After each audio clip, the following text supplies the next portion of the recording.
Bienvenidos como siempre a este su canal. Yo soy Eduardo Cárdenas. Gracias por acompañarme. Hoy les traigo información muy relevante de todo lo que está ocurriendo en México y el mundo.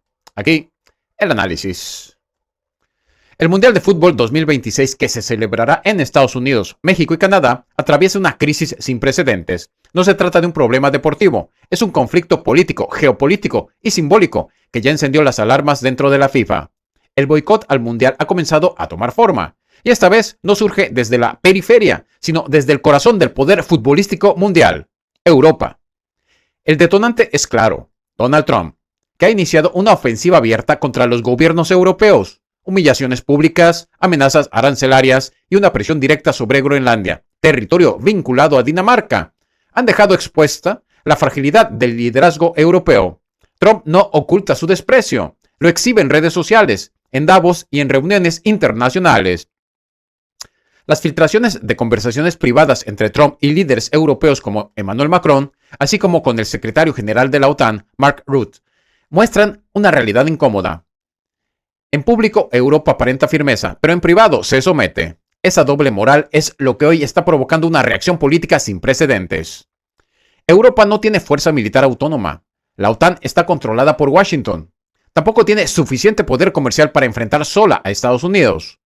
Entonces surge una idea peligrosa pero poderosa: usar el fútbol como arma política. El Mundial 2026 se convierte así en un objetivo estratégico. Periodistas influyentes como Piers Morgan y políticos de peso en Alemania, desde la CDU, ya plantean abiertamente el boicot. Se habla de que selecciones como Francia, Alemania, España, Inglaterra, Portugal, Italia, Países Bajos, Noruega y Dinamarca podrían no asistir.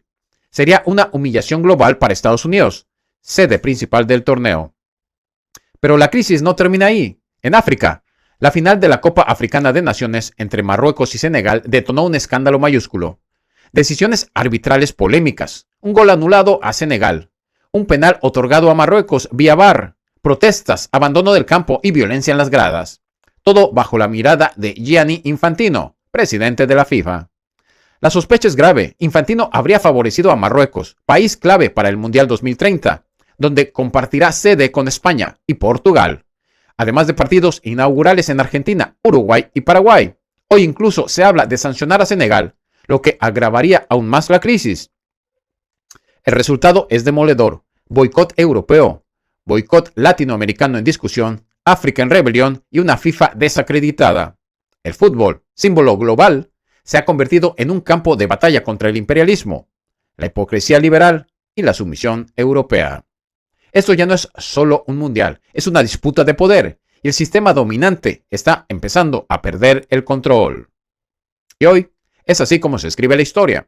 No olvides, déjame tu like, comenta, comparte y suscríbete. Recuerden, siempre a la izquierda, con el pueblo, hay más información.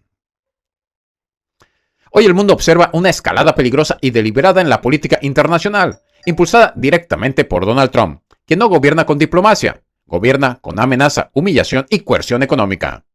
En cuestión de días abrió frentes simultáneos contra Europa, América Latina y el equilibrio global. El conflicto estalla cuando Emmanuel Macron, desde Francia, declara que el sistema de defensa europeo es superior al Patriot estadounidense. La respuesta de Trump no fue técnica ni racional, fue personal. Desde Washington amenazó con imponer aranceles del 200% a los vinos y champañas francesas y declaró públicamente que a Macron nadie lo quiere y que saldrá pronto del cargo. No es política exterior, es presión imperial sin precedentes. La confrontación se agrava cuando Trump filtra chats privados con Macron, rompiendo reglas básicas de la diplomacia entre aliados. En esos mensajes queda claro que Francia consulta, pide y se preocupa por Groenlandia, un territorio estratégico hoy convertido en obsesión estadounidense. Trump convierte la diplomacia en espectáculo de presión pública. Europa responde desde Davos, Suiza, donde Macron denuncia una política neocolonial y llama a la Unión Europea a usar su mecanismo de anticoerción comercial, la llamada bazuca económica. En este escenario irrumpe Rusia. Sergei Lavrov, en nombre del gobierno de Vladimir Putin, denuncia el desprecio occidental por la historia y la verdad, y advierte que Rusia está preparada para defender a Europa frente a la presión estadounidense. El tablero global se tensa, no por accidente, sino por diseño. La crisis se extiende a Venezuela. En Caracas, ciudadanos se manifiestan exigiendo la liberación del presidente Nicolás Maduro, mientras la oposición, encabezada por María Corina Machado, acude a la Organización de los Estados Americanos denunciando presos políticos. Sin embargo, los datos muestran excarcelaciones reales y un proceso interno que desmonta la narrativa del régimen absoluto. En Estados Unidos, el caso Maduro adquiere dimensión jurídica. Su defensa se centra en un punto clave: la inmunidad de un presidente constitucional. Juristas estadounidenses reconocen que, sin un veredicto unánime, Maduro podría quedar libre. La justicia, incluso en el corazón del imperio, no es tan dócil como la propaganda. México también entra en el radar. En plataformas como Polymarket surgen apuestas sobre una supuesta intervención militar estadounidense y la caída del gobierno mexicano. Rumores, fake news y hasta el aterrizaje de un avión militar en Toluca son utilizados para sembrar miedo. Los hechos, sin embargo, desmienten la narrativa del caos. Esta no es una crisis espontánea, es una ofensiva ideológica contra gobiernos soberanos, contra Europa autónoma y contra América Latina. Frente a la intimidación, el izquierdismo no retrocede. Resiste, documenta y confronta, porque la soberanía no se apuesta, no se amenaza y no se negocia bajo presión. Y hoy es así como se escribe la historia. No olvides, déjame tu like, comenta, comparte y suscríbete.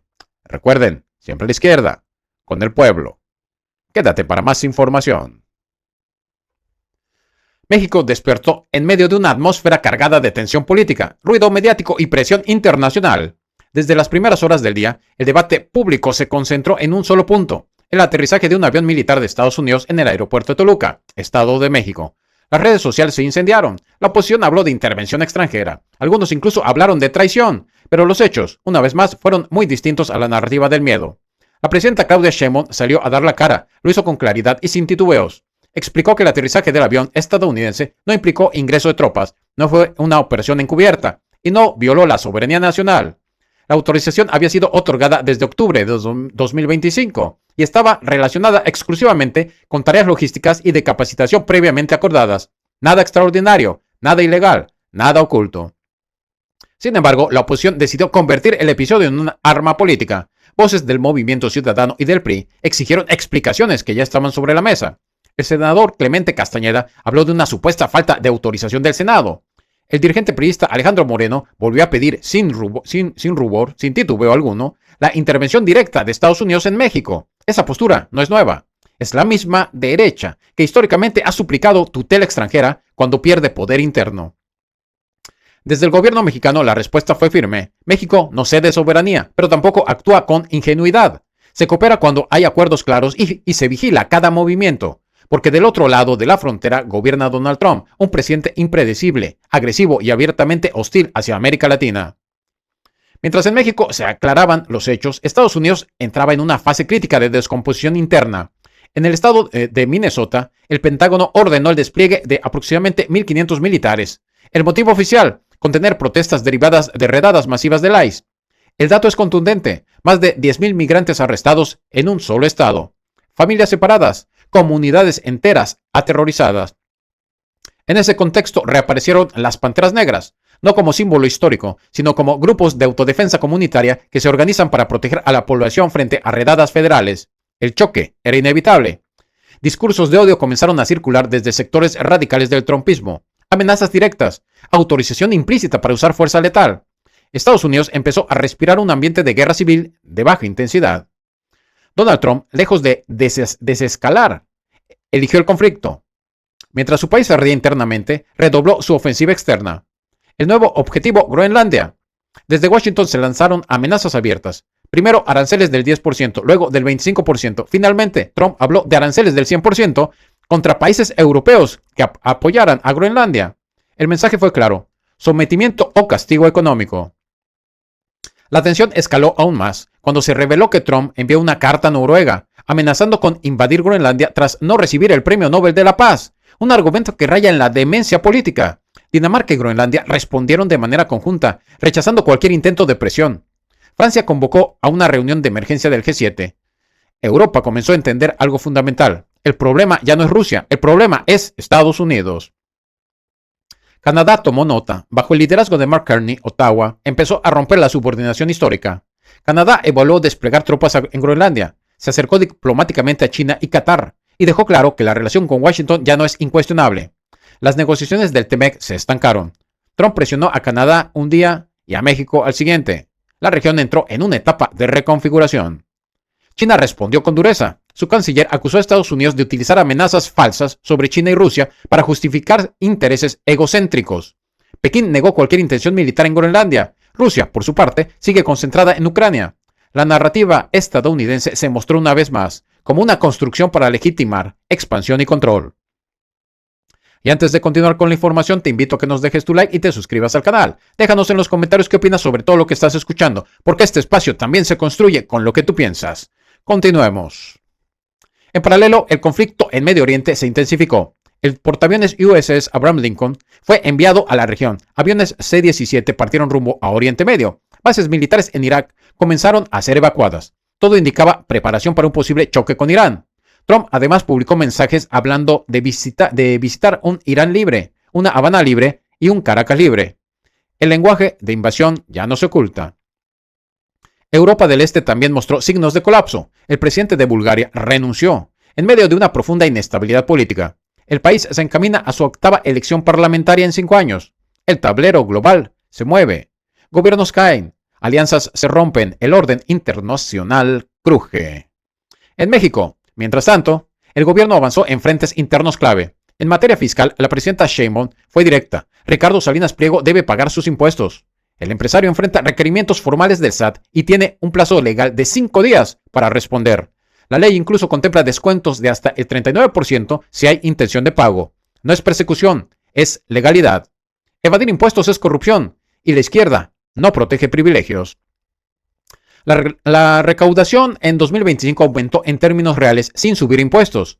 Para 2026 se proyecta un ingreso aún mayor. El enfoque es claro: combate a factureras y corrupción en aduanas. El dinero público debe volver al pueblo, no esconderse en paraísos fiscales. En seguridad, el Estado mexicano también mandó un mensaje contundente. Fue detenido Iván Valerio Sáenz Salazar, alias El Mantecas, operador clave ligado al cártel de Sinaloa. Junto a él, otros 7 integrantes, armamento y vehículos asegurados. La confrontación interna entre los chapitos y los mallitos continúa, pero el Estado actúa. Coordinación federal y estatal. Golpes quirúrgicos. Hechos, no discursos. Finalmente, en el partido político interno, Morena avanzó en una de sus banderas históricas: la reforma electoral. La dirigente Luisa María Alcalde fue clara. Se busca eliminar abusos del sistema de plurinominales, reducir el financiamiento excesivo a partidos, abaratar elecciones sin afectar la autonomía del INE, fortalecer el voto en el extranjero y ampliar la democracia participativa. No es una imposición, es una exigencia popular. El Partido Verde y el Partido del Trabajo ya se sentaron a negociar. La reforma va porque va. A la derecha no le gusta porque pierde privilegios. A la izquierda le corresponde cumplir. Este es el momento histórico que vivimos. Un mundo en crisis, un imperio en descomposición, un México que resiste, que actúa, que no se arrodilla. Y un gobierno que, con errores y desafíos, defiende la soberanía, justicia fiscal y democracia popular. La tensión es real, el conflicto es global, pero también lo es la oportunidad de cambiar el rumbo. México está en movimiento y ya no mira hacia abajo. Lo que estamos presenciando no es un episodio aislado, es una reconfiguración del poder. Mientras Donald Trump empuja a Estados Unidos hacia el conflicto interno, la militarización y el choque con el mundo, México ha optado por una ruta distinta: institucionalidad, control y soberanía. Esa es la diferencia central. La respuesta de la presidenta Claudia Sheinbaum ante la polémica del avión militar dejó un mensaje claro: aquí no hay improvisación ni sumisión, hay acuerdos transparentes, vigilancia del territorio y una línea que no se cruza. A eso se suma un hecho contundente: México sí está combatiendo el crimen organizado, con detenciones reales, decomisos y coordinación operativa, no con discursos vacíos. La buena noticia es esta: México avanza mientras otros se descomponen. Aumenta la recaudación sin subir impuestos, se acorrala a los evasores, se prepara la seguridad del Mundial 2026 y se impulsa una reforma electoral que devuelve poder al pueblo. En un mundo al borde del caos, México no se arrodilla, México se ordena, resiste y se fortalece. Esa es la señal, y no es menor. Y bueno, estimada audiencia, así las cosas. Gracias a todos ustedes por acompañarme en este análisis, por quedarse hasta aquí, suscribirse y por hacer crecer este canal día con día. Yo soy Eduardo Cárdenas y los leo en los comentarios. No olviden activar la campanita para que no se pierdan los próximos videos. También los invito a ver mis otros videos para que estén bien informados. Nos vemos en el siguiente análisis. Muchas gracias por su gran apoyo. Que Dios los bendiga. Recuerden, siempre a la izquierda, con el pueblo.